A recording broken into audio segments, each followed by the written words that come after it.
Est-ce que tu t'es déjà retrouvé à passer 3 heures pour faire un post Insta, LinkedIn, Facebook, peu importe le réseau social, et puis soit tu le laisses dans ton brouillon alors que tu avais bien choisi la photo pendant 3 plombes, tu avais réécrit la légende 6 fois, et puis finalement tu veux pas poster, mais t'as pas quand même passé du temps dessus, tu sais pas, et puis peut-être finalement tu postes et tu te dis, ah bon bah j'ai bien travaillé, mais finalement, est-ce que ce post, ces posts qui te prennent autant de temps te ramènent autant de clients? Est-ce que poster sur les réseaux sociaux, finalement, c'est vraiment ton boulot?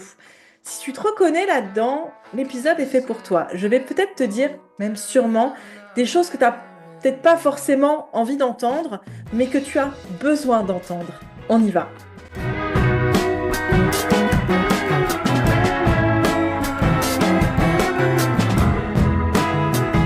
Bonjour et bienvenue pour un nouvel épisode des Entrepreneurs à poil. Et aujourd'hui, on va parler des réseaux sociaux. Quel que soit le réseau social, moi je parle en parlant d'Instagram, mais ça vaut pour tous les réseaux sociaux, que ce soit TikTok, LinkedIn, Facebook, enfin voilà. Peu importe le réseau social, cet épisode va aller pour tous. Peu importe lequel tu utilises, peu importe celui que tu préfères. Et aujourd'hui, je voulais te parler de ça parce que j'ai beaucoup des gens que j'accompagne depuis le départ qui ont toujours cette problématique des réseaux sociaux. Donc, je vais te dire un truc. Avoir un beau feed sans relation, bah, c'est pas ça qui va vendre. Tant que tu ne fais pas cette distinction, tu vas continuer à t'épuiser, à faire une vitrine dans le vent. Voilà. Et il y a plusieurs pièges à éviter. Et vous l'avez toutes, mais j'ai l'impression qu'il faut quand même un peu passer par là. Mais moi, aujourd'hui, je voudrais déconstruire ces pièges. Le premier, c'est le piège de la comparaison.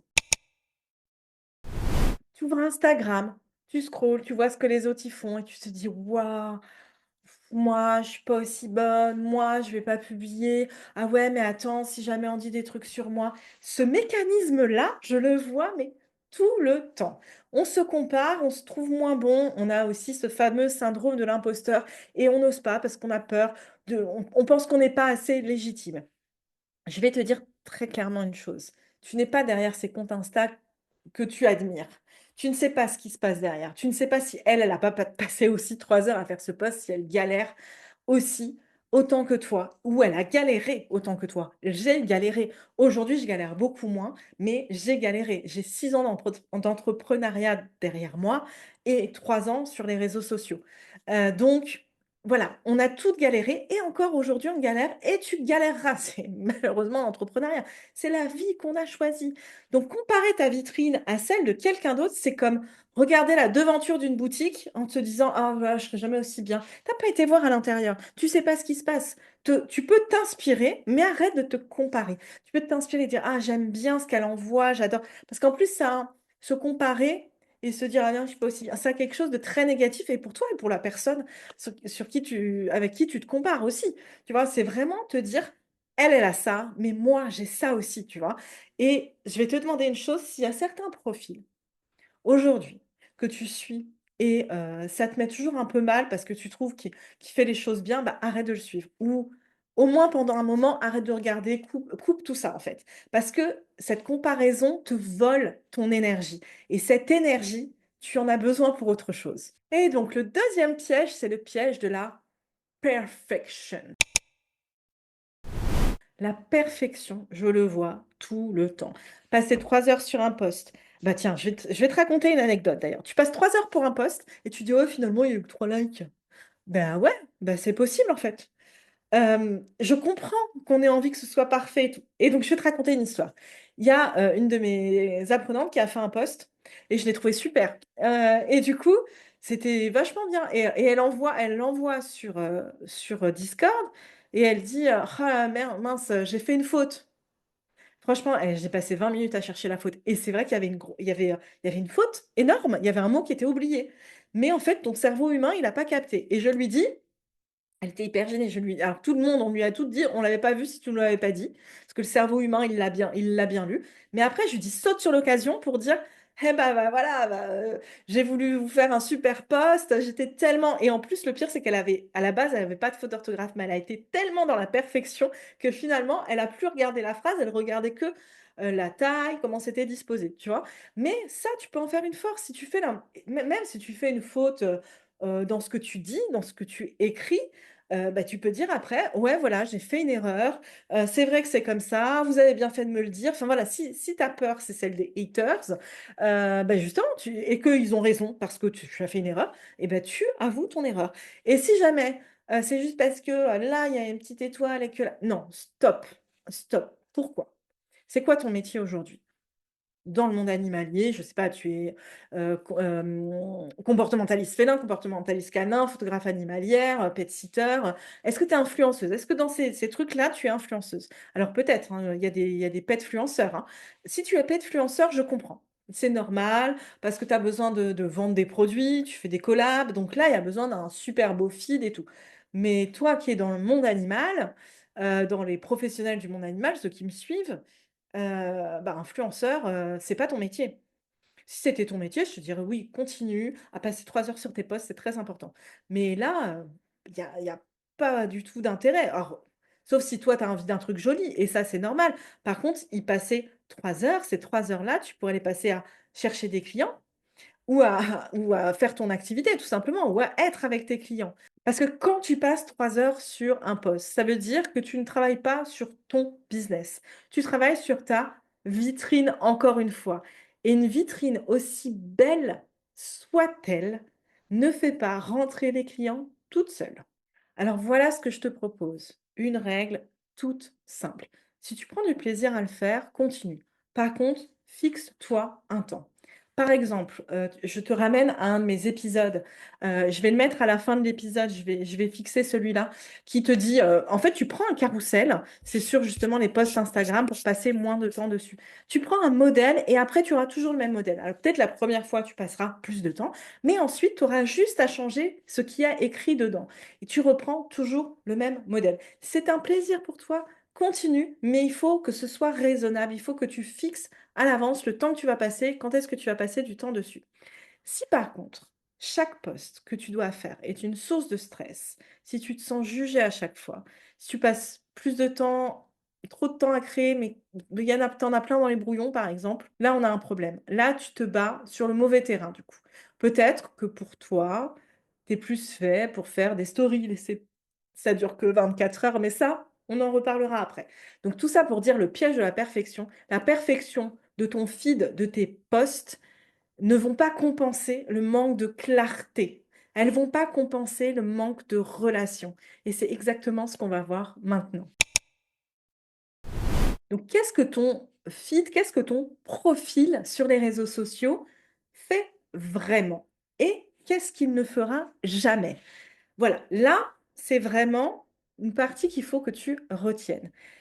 Tu as 3 types de prospects. Tu as les prospects froids, tu as les prospects chauds et tu as les prospects bouillantes, caliente.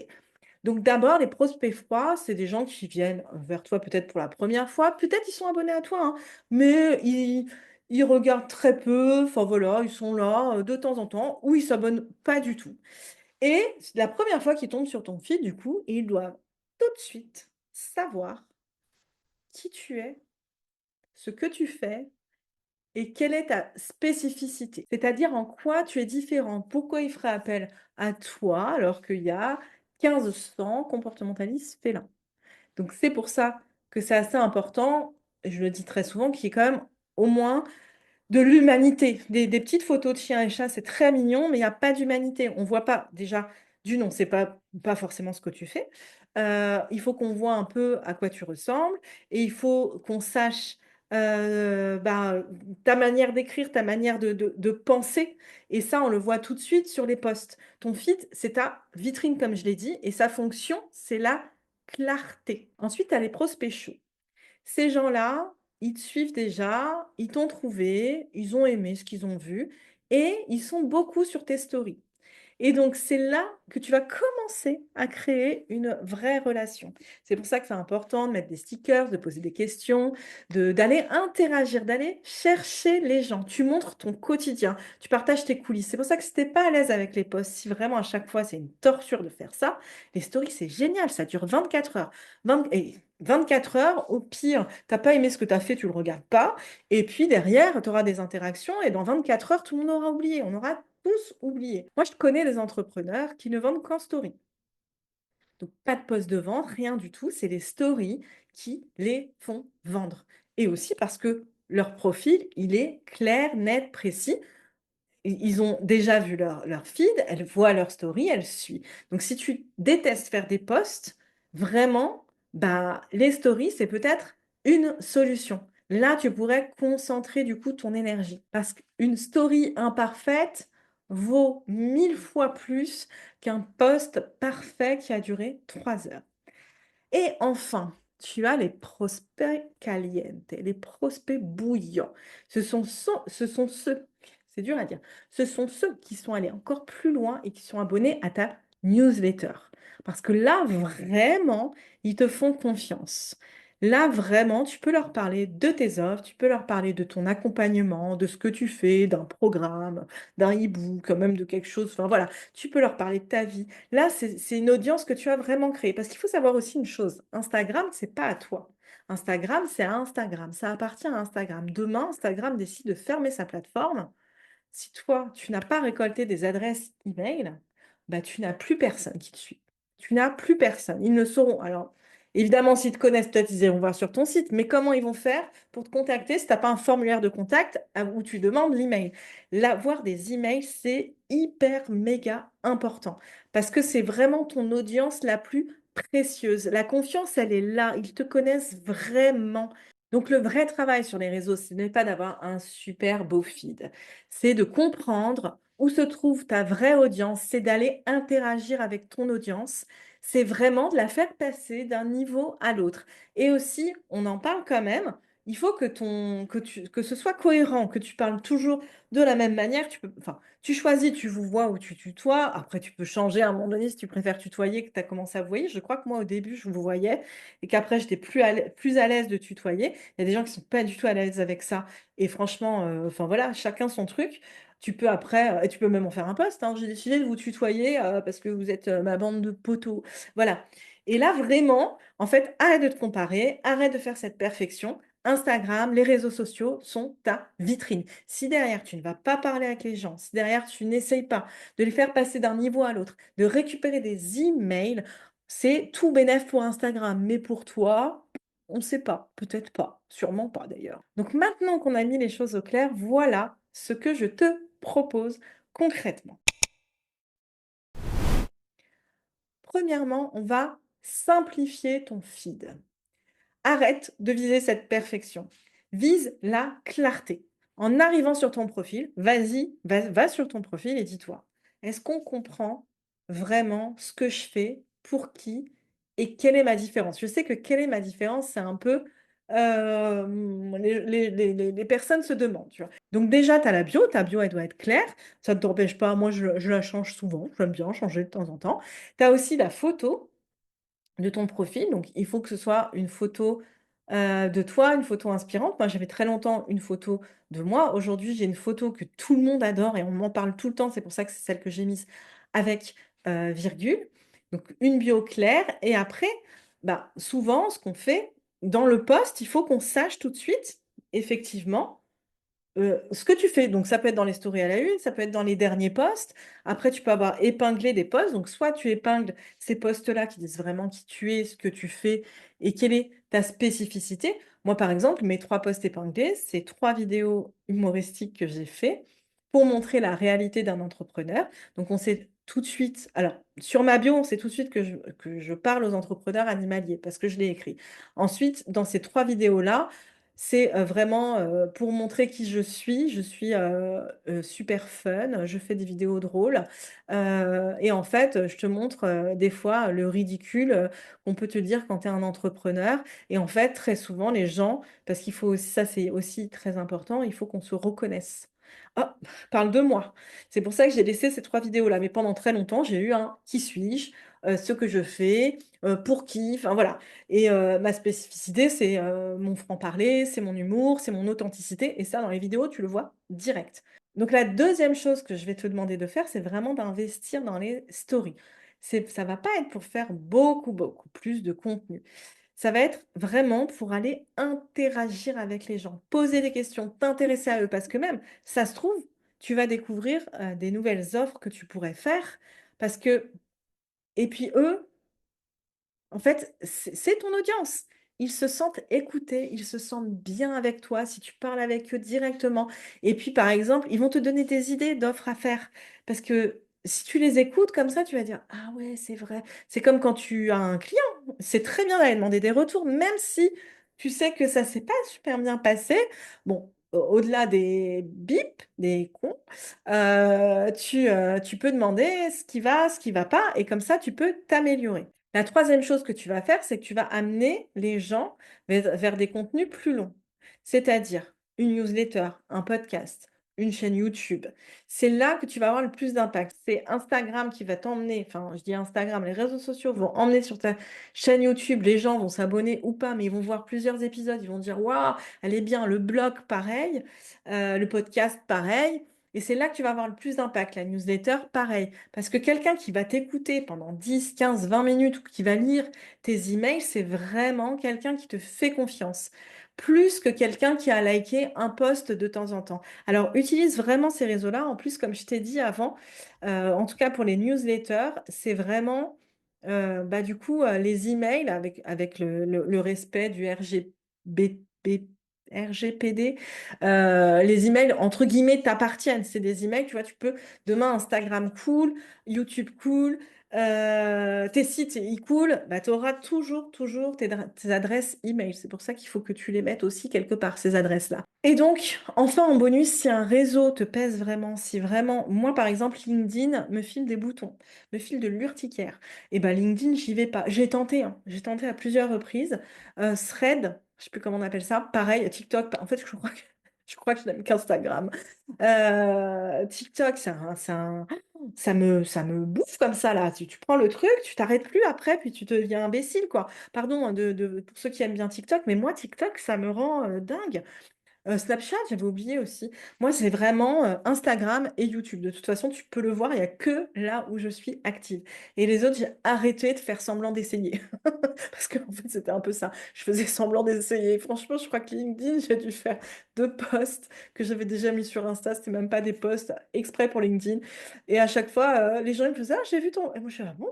Ah oui, c'est vrai, j'ai posté sur LinkedIn». Donc non, pour moi, c'était faire semblant de poster, quoi. Donc vaut mieux être présente, il faut être présente sur un plutôt qu'être un fantôme sur, 5. Tu vois ce que je veux dire? Donc j'espère que cet épisode t'a plu. Pour résumer, ton feed Instagram, ton feed des réseaux sociaux, c'est ta vitrine. Son rôle, c'est d'être clair, c'est pas d'être parfait. De toute façon, sache que la perfection n'existe pas. Tes stories, c'est la relation. C'est là que tu vas construire la confiance. C'est là que les gens apprennent vraiment à te connaître, à connaître tes coulisses. Et c'est là aussi que les clientes se décident. Et enfin, ta newsletter, tes podcasts, tes blogs, c'est là ton terrain le plus précieux. C'est là où l'audience, elle va vraiment être là pour toi. Et tu sais, souvent aussi dans les posts, les gens me disent, ah, mais j'ai tellement de trucs à dire, sur un post, ça va pas tenir. C'est à ça que ça sert le blog, c'est à ça que ça sert le podcast, c'est à ça que ça sert les chaînes YouTube, c'est à ça que servent aussi les newsletters. C'est là que ton audience, elle est prête à t'écouter et elle est prête à passer à l'étape supérieure. Et pour la comparaison avec les autres comptes, ça ne t'apprend rien. Ça te montre juste une vitrine, mais pas l'entreprise qu'il y a derrière. Donc, avant de clôturer cet épisode, je veux vraiment que tu prennes ton profil, que tu regardes et que tu te vois comme une cliente et que tu te découvres et que tu dis, en 5 secondes, est-ce que je sais qui je suis? Enfin, je sais qui est cette personne, tu fais comme si c'était pas toi. Tu sais ce qu'elle fait, tu sais pour qui elle le fait, tu connais un peu sa différence, tu vois un peu qui elle est. Voilà, commence par là et tout le reste, tu verras, ça attendra. Commence par la clarté. La clarté d'abord, la relation ensuite et les clients vont suivre. Bah, écoute, cet épisode est terminé. Si tu as des questions, tu me mets un petit commentaire, tu m'envoies un message en privé sur Instagram ou par mail. En tout cas, je suis là pour toi et je te réponds. Si cet épisode t'a plu, n'hésite pas à t'abonner, parce qu'il y a beaucoup qui regardent sans s'abonner, à liker, à partager vers l'infini et au-delà. Je te dis à très vite. Ah ouais, et si jamais tu connais quelqu'un qui passe beaucoup trop de temps sur son feed alors qu'il n'est pas influenceur, bah tu lui envoies cet épisode. Spacey, I've been lost inside a daydream. These hopes of mine could really break me or catch me by surprise. Faces, sun-kissed skin inside a basement.